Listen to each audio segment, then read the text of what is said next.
ಇನ್ನು ಬೆಂಗಳೂರಿನ ಹೋಟೆಲ್ ಉದ್ಯಮ ಮಾತ್ರ ಅಲ್ಲ, ಪಿಜಿಗಳಿಗೂ ಕೂಡ ಸಂಕಷ್ಟ ಆಗ್ತಾ ಇದೆ.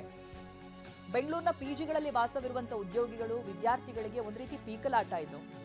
ಸೂಕ್ತ ರೀತಿಯಲ್ಲಿ ಊಟ ಸಿಗದೇನೆ ಪಿಜಿ ನಿವಾಸಿಗಳು ತಮ್ಮ ತಮ್ಮ ಊರುಗಳತ್ತ ಮುಖ ಮಾಡ್ತಾ ಇದ್ದಾರೆ. ಪಿಜಿಯಲ್ಲಿದ್ದರೂ ಸಮರ್ಪಕವಾಗಿ ಊಟ ಸಿಗ್ತಾ ಇಲ್ಲ ಅಂತ ಬೇಸರ ವ್ಯಕ್ತಪಡಿಸ್ತಾ ಇದ್ದಾರೆ.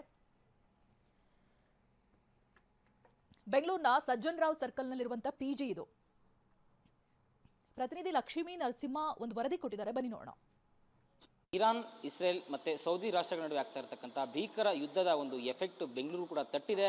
ಅದರಲ್ಲೂ ಕೂಡ ಕಮರ್ಷಿಯಲ್ ಸಿಲಿಂಡರ್ಗಳು ಸಿಗ್ತಾ ಇಲ್ಲ, ಸಪ್ಲೈ ನಿಂತು ಹೋಗಿದೆ. ಹೀಗಾಗಿ ಸಾಕಷ್ಟು ಪರದಾಟ, ಸಾಕಷ್ಟು ಅವಾಂತರಗಳು ಸೃಷ್ಟಿಯಾಗಿರ್ತಕ್ಕಂಥದ್ದು. ಅದರಲ್ಲೂ ಕೂಡ ಬೆಂಗಳೂರಿನ ಪಿ ಜಿ ವಲಯಕ್ಕೂ ಕೂಡ ಇದರ ಒಂದು ಎಫೆಕ್ಟ್ ತಟ್ತಾ ಇದೆ. ಯಾಕಂದರೆ ಪಿ ಜಿ ಒಂದು ಏನು ಸ್ಟೇ ಮಾಡಿರ್ತಾರೆ ವಿದ್ಯಾರ್ಥಿಗಳು ಅಥವಾ ಕೆಲಸಕ್ಕೆ ಹೋಗುವಂಥ ಮಂದಿ, ಅವರೆಲ್ಲರೂ ಕೂಡ ಆ ಪಿ ಜಿಯಲ್ಲೇ ಊಟವನ್ನು ಒಂದು ವ್ಯವಸ್ಥೆ ಮಾಡ್ಕೊಳ್ತಾರೆ, ಅಲ್ಲೇ ಸಿಗುತ್ತೆ ಅಂತಕ್ಕಂಥ ಒಂದು ನಿರೀಕ್ಷೆ, ನಂಬಿಕೆ ಇಟ್ಕೊಳ್ತಾರೆ. ಬಟ್ ಆದರೆ ಪರಿಸ್ಥಿತಿ ಹೀಗಾಗಿರೋದ್ರಿಂದ ಪಿ ಜಿಗಳಲ್ಲೂ ಕೂಡ ಕಿಚನ್ನಲ್ಲಿ ಸಿಲಿಂಡರ್ಗಳ ಅಭಾವ ತೀವ್ರಗತಿಯಲ್ಲಿ ತಡ್ತಾ ಇದೆ. ಹೀಗಾಗಿ ಸಮಸ್ಯೆ ಆಗ್ತಾ ಇದೆ. ಏನು ಮೊದಲೆಲ್ಲ ಊಟ ಕೊಡ್ತಾ ಇದ್ರು, ಐಟಮ್ಸ್ ಕೊಡ್ತಾ ಇದ್ರು, ಅದನ್ನು ಕಡಿತ ಮಾಡಿದ್ದಾರೆ. ಸೀಮಿತ ಆಹಾರವನ್ನು ಕೂಡ ಮಾತ್ರ ಕೊಡ್ತಾ ಇದ್ದಾರೆ. ಅಂದರೆ ಲಿಮಿಟೆಡ್ ಫುಡ್ ಮಾತ್ರ ಪಿ ಜಿಗಳಲ್ಲಿ ಕೊಡ್ತಾ ಇರ್ತಕ್ಕಂಥದ್ದು. ಊಟ ಏನು ಮೊದಲು ಕೊಡ್ತಾ ಇದ್ರಿ ಕೊಡೋಕೆ ಆಗ್ತಾ ಇಲ್ಲ. ಸೊ ಹೇಗೆ ಮ್ಯಾನೇಜ್ ಮಾಡ್ತಾ ಇದ್ದೀರಾ ಮೇಡಮ್? ಸರ್, ಸ್ವಲ್ಪ ಸಿಲಿಂಡರ್ದು ಕಮ್ಮಿ ಇದೆ ಇವಾಗ, ಸ್ಟಾಕ್ಗಳು ಸಿಗ್ತಾ ಇಲ್ಲ ನಮಗೆ. ಸೊ ಐಟಮ್ಗಳು ಸ್ವಲ್ಪ ನಾವು ಕಡಿಮೆ ಮಾಡಿದ್ದೀವಿ ಇವಾಗ ನಾವು.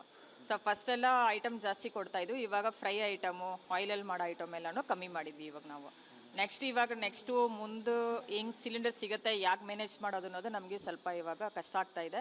ಎಲ್ಲ ಸ್ಟೂಡೆಂಟ್ಗಳಿಗೂ ನಮಗೆ ಆನ್ಸರ್ ಕೊಡೋಕ್ಕೂ ಆಗ್ತಾ ಇಲ್ಲ. ಸಿಲಿಂಡರ್ಗಳು ಸಿಗ್ತಾ ಇಲ್ಲ, ಕಿಚನ್ಗಳಲ್ಲಿ ಸರಿಯಾದ ಊಟವನ್ನು ನಿಮಗೆ ಕೊಡೋಕ್ಕಾಗ್ತಾ ಇಲ್ಲ. ಸೊ ಪರಿಸ್ಥಿತಿ ಬಗ್ಗೆ ಏನು ಹೇಳ್ತೀರಾ? ಅದೇ ನಮಗೆ ಮೊದಲು ಎಲ್ಲ ಸಿಗ್ತಾ ಇತ್ತು ಊಟ ಎಲ್ಲ ಪ್ರಾಪರ್ಲಿ. ಇವಾಗ ವೆಜಿಟೇಬಲ್ ಫ್ರೈಡ್ ಎಲ್ಲ ಸಿಗ್ತಾ ಇಲ್ಲ. ಮೆನ್ಯೂ ಕೂಡ ಚೇಂಜಸ್ ಆಗಿದೆ. ಭಾಳ ಕಷ್ಟ ಆಗಿದೆ ಎಲ್ಲ ಮ್ಯಾನೇಜ್ ಮಾಡೋಕ್ಕೆ. ಬಿಕಾಸ್ ನಾವು ಮನೆಯಿಂದ ದೂರ ಇರೋದು, ಹೊರಗಡೆ ಕೂಡ ಹೋಟೆಲ್ಸಲ್ಲಿ ಎಲ್ಲ ಪ್ರಾಬ್ಲಮ್ ಇದೆ. ಸೊ ಅದೇ ನಾವು ಹೋಪ್ ಮಾಡ್ತೀವಿ ಎಲ್ಲ ಸರಿಯಾಗುತ್ತೆ. ಅದೇ ಹೋಟೆಲಲ್ಲೆಲ್ಲ ಪ್ರಾಬ್ಲಮ್ ಆಗಿದೆ. ಮೊದಲು ಭಾಳ 4 ಟೈಮ್ಸ್ ನಮಗೆ ಕೊಡ್ತಿದ್ರು, ಇವಾಗ ಸ್ವಲ್ಪ ಕಮ್ಮಿ ಆಗಿದೆ. ಸಿಂಗಲ್ ಮೀಲ್ ಜಾಸ್ತಿ ಆಗಿದೆ. ಒಂದೇ ಹಪ್ಪಳ ಮತ್ತು ಇದು ಸಬ್ಜಿ ಕೊಡ್ತಾ ಇದ್ದಾರೆ. ಕ್ಯಾಮ್ರಾ ಪರ್ಸನ್ ಗುರುಚರಣ್ ಸಿಂಗ್ ಜೊತೆ ಲಕ್ಷ್ಮೀ ನರಸಿಂಹ, TV9 ಬೆಂಗಳೂರು. ಇದು ಪಿಜಿಯಲ್ಲಿರೋರ ಸಮಸ್ಯೆ ಆದ್ರೆ